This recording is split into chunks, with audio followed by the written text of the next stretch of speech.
Hello friends, कैसे हैं? I hope आप सभी बहुत अच्छे होंगे। तो अभी हम लोग करने वाले हैं काव्य गुण।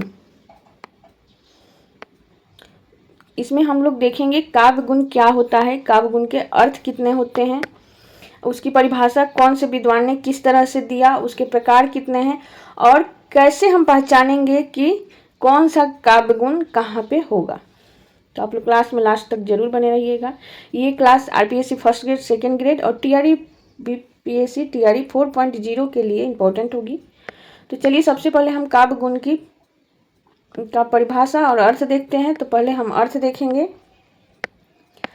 तो फ्रेंड्स, काव्य गुण का अर्थ होता है, काव्य गुण वे विशेषता या खूबियां हैं जो काव्य को प्रभावशाली और सुंदर बनाती है। काव्य गुण का अर्थ होगा, काव्य गुण वे विशेषता और खूबियां हैं जो काव्य को क्या बनाएगा, प्रभावशाली और सुंदर बनाता है। जिस तरह से मनुष्य के व्यक्तित्व में वीरता, उदारता, मधुरता जैसे गुण उसकी शोभा को बढ़ाते हैं, उसी प्रकार से फ्रेंड्स काव्य में शब्द और अर्थ के विशेष गुण उसकी शोभा को बढ़ाते हैं। उसी प्रकार से काव्य में शब्द और अर्थ का विशेष गुण जो होता है वो उसकी शोभा को बढ़ाता है। जिस तरह से हम किसी को कहते हैं कि तुम यहाँ से भाग जाओ, या पुलिस को देखते ही चोर जो है भाग गया, तो ये हमें सुनने में थोड़ा सा सिंपल लग रहा है, लेकिन यदि हम इसी को कहते हैं कि पुलिस को देखते ही चोर क्या है 9 2 11 हो गया, वहाँ पे क्या हो जाएगा, वो उसकी शोभा को बढ़ा दिया, वाक्य को सुंदर बना दिया और प्रभावशाली भी बना दिया कि अरे भाई चोर क्या हुआ 9 2 11 हो गया, यानी चोर जो है भाग गया। तो जब काव्य गुण वे हैं जो काव्य की विशेषता और खूबियां को प्रभावशाली और सुंदर बना देते हैं, वही उस काव्य का गुण होता है। अब इसकी विशेषता देखते हैं क्या होगा। विशेषता होगा, काव्य की आत्मा रस को सहारा देते हैं। काव्य गुण क्या है, काव्य की आत्मा रस को सहारा देता है। काव्य गुण, काव्य की आत्मा कौन है, रस, उसको सहारा देता है। पाठक या श्रोता के हृदय पर अस्थायी प्रभाव डालता है। पाठक या श्रोता के हृदय पे काव्य गुण जो है अस्थायी प्रभाव डालता है। इसकी विशेषता देखते हैं, परिभाषाएं देखते हैं अलग अलग विद्वानों के अनुसार। तो फ्रेंड्स, यदि अभी तक आप चैनल को सब्सक्राइब नहीं किए हैं तो चैनल को सब्सक्राइब कर दें। सबसे पहले हम देखेंगे आचार्य भरत मुनि। रस सूत्र के ज्ञाता कौन थे, आचार्य भरत मुनि। हम सबसे पहले गुण में उन्हीं की परिभाषा देखते हैं। दोष का उल्टा गुण होता है। गुण क्या होता है, दोष का उल्टा होता है, दोष का विपरीत होता है। अर्थात जहाँ काव्य में दोष समाप्त होता है वहाँ गुण का उदय हो जाता है। जहाँ पे दोष यानी काव्य की दोष कमी समाप्त होता है, वहीं पे क्या होता है, गुण आरंभ हो जाता है। गुण क्या हो जाता है, आरंभ हो जाता है। जाहिर सी बात है, जहाँ कोई गुण नहीं होगा, दोष नहीं होगा, तो उसमें गुण होगा, खूबियां ही होगी। आचार्य बामन के अनुसार, ये तो भरतमुनि के अनुसार होगा कि जहाँ पे काव्य में दोष समाप्त होता है वहीं गुण का उदय हो जाता है। और आचार्य बामन के अनुसार है कि काव्य के शोभा करने वाले धर्म ही गुण कहलाते हैं। जो काव्य की शोभा करते हैं, जो काव्य की शोभा करने वाले धर्म हैं, वही क्या है, गुण है। आचार्य मम्मट के अनुसार है, मम्मट के अनुसार रस के अचल धर्म और उसका उत्कर्ष बढ़ाते हैं वे गुण कहलाते हैं। जो रस के धर्म, अचल धर्म और उसके उत्कर्ष यानी वैल्यू को बढ़ाते हैं, वो क्या है, गुण है। जिस तरह से अग्नि के साथ गर्म जुड़ा हुआ है, जिस तरह से अग्नि कहते हैं, हमारे मन में भाव होता है ना कि अग्नि है मतलब गर्म होगी, वैसे ही रस के साथ गुण जुड़ा हुआ है। रस है तो उसके अंदर कोई ना कोई गुण होगा, गुण है तो उसके अंदर कोई ना कोई रस होगा। जैसे या तो वीर रस होगा, या रौद्र रस होगा, या करुण रस होगा, या श्रृंगार रस होगा। वहाँ पे गुण है मतलब कोई ना कोई रस वहाँ विद्यमान होगा। इसका मुख्य भाषा का निष्कर्ष हम समझते हैं कि ये भाषा जो परिभाषा देखा उसका निष्कर्ष इस तरह से होगा कि काव्य के वे आंतरिक तत्व जो रस का संचार करते हैं, उसे आनंददायक बनाते हैं और उसकी सुंदरता में वृद्धि करते हैं, वे क्या कहलाते हैं? वे काव्य गुण कहलाते हैं। जो क्या है? काव्य का वो आंतरिक तत्व जो काव्य को क्या करते हैं, जो काव्य में रस का संचार करते हैं, उसे आनंददायक बनाते हैं, उसकी सुंदरता में वृद्धि करते हैं,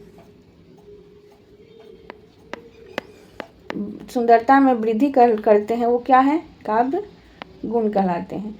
मुख्य रूप से काव्य गुण 3 होते हैं। काव्य गुण के 3 प्रकार हैं। पहला है माधुर्य गुण, दूसरा है ओज गुण और तीसरा है प्रसाद गुण। तो पहला हम देखते हैं माधुर्य गुण। कैसे पहचानेंगे कि माधुर्य गुण कहाँ होगा? तो फ्रेंड्स, माधुर्य गुण का अर्थ होता है, माधुर्य का जो शाब्दिक अर्थ होता है, माधुर्य का शाब्दिक अर्थ होता है मिठास। क्या होता है? मिठास। यह पाठक के चित्त को द्रवित यानी पिघला देता है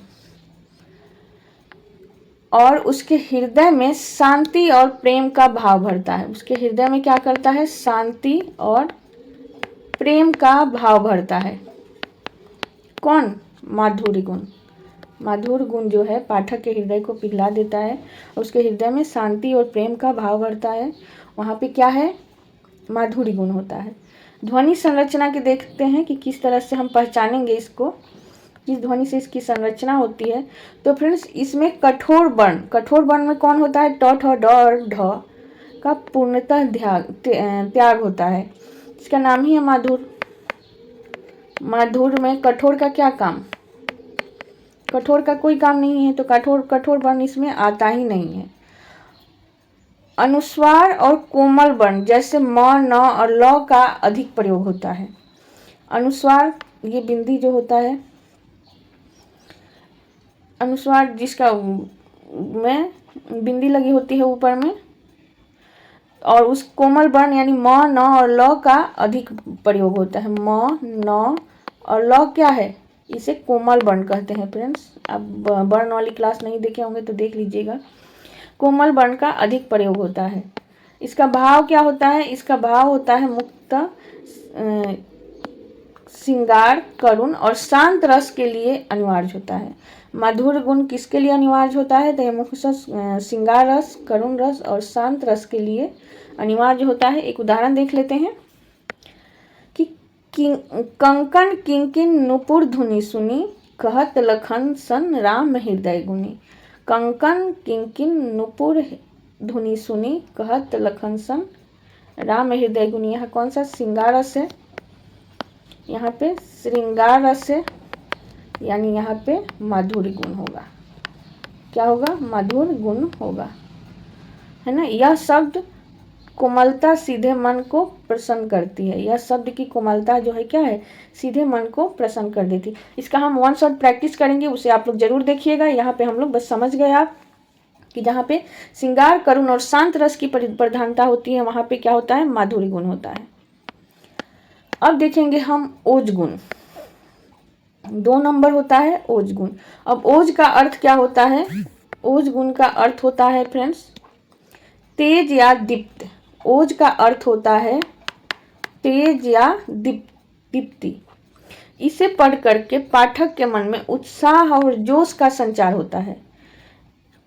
जिसे पढ़ करके, जिस काव्य को पढ़ करके पाठक के मन में उत्साह और जोश का संचार होता है, वहाँ पे क्या होता है? ओज गुण होता है।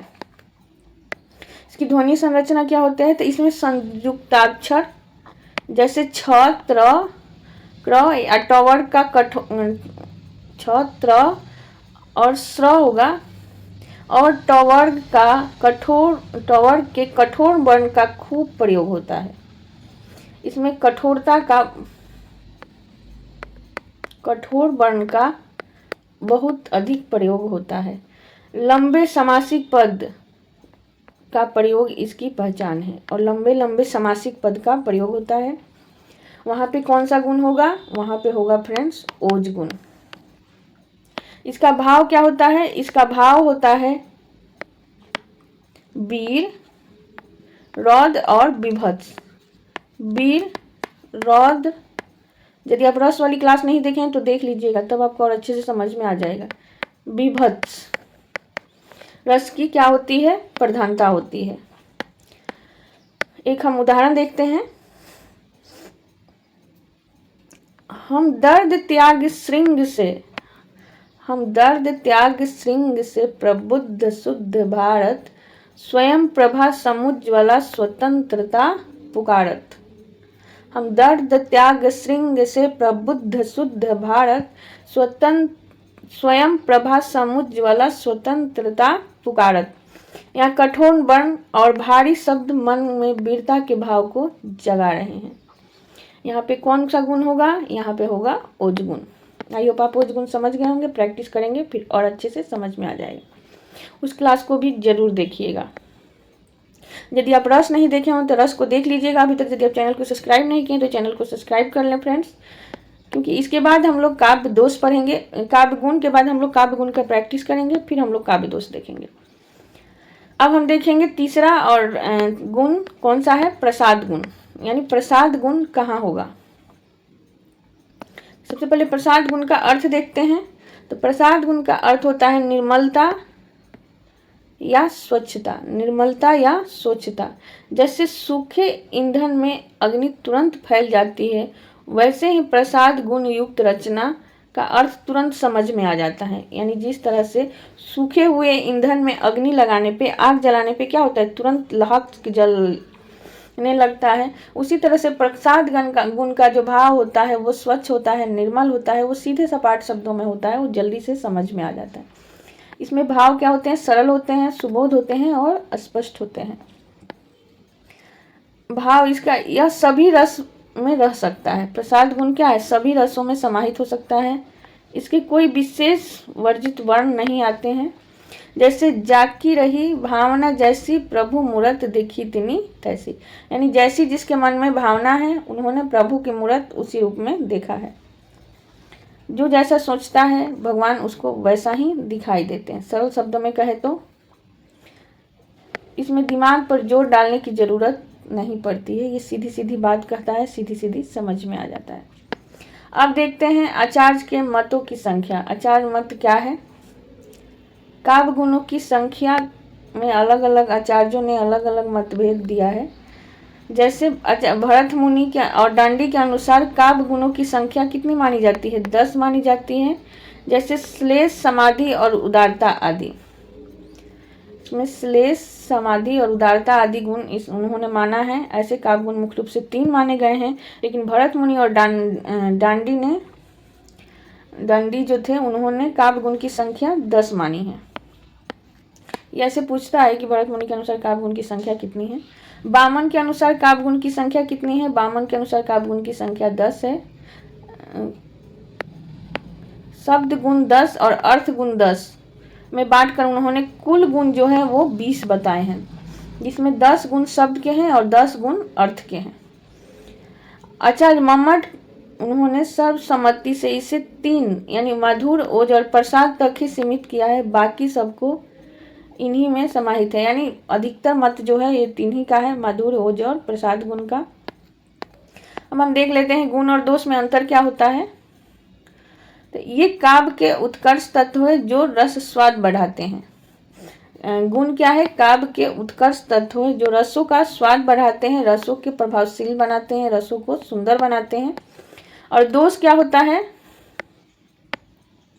दोष जो है फ्रेंड्स ये क्या है? ये काव्य को बाधक तत्व है जो रस के आनंद में रुकावट पैदा करता है। जैसे क्लिष्ट तत्व दोष जहाँ पे बहुत अधिक कठिन होता है। इसे हम लोग नेक्स्ट क्लास में देखेंगे। तो आप लोग यदि नेक्स्ट क्लास देखने के लिए चैनल को सब्सक्राइब करें। अभी हम लोग करेंगे प्रैक्टिस। प्रैक्टिस भी हम लोग नेक्स्ट वीडियो में करेंगे। एक वीडियो बहुत ज़्यादा लंबी हो जाएगी फ्रेंड्स, तो हम लोग नेक्स्ट पार्ट जरूर देखें आप इसका, काव्य गुण नेक्स्ट पार्ट यानी पार्ट 2 में, काव्य गुण के पार्ट 2 में हम लोग इसका क्या करेंगे? प्रैक्टिस करेंगे। चलिए नहीं रहा। ठीक है, तो आप लोग यदि अभी तक चैनल को सब्सक्राइब नहीं किए तो चैनल को सब्सक्राइब करें, वीडियो को लाइक करें, कमेंट करें, शेयर करें और आप कौन सा टॉपिक करना चाहते हैं इसे कमेंट में ज़रूर बताएं।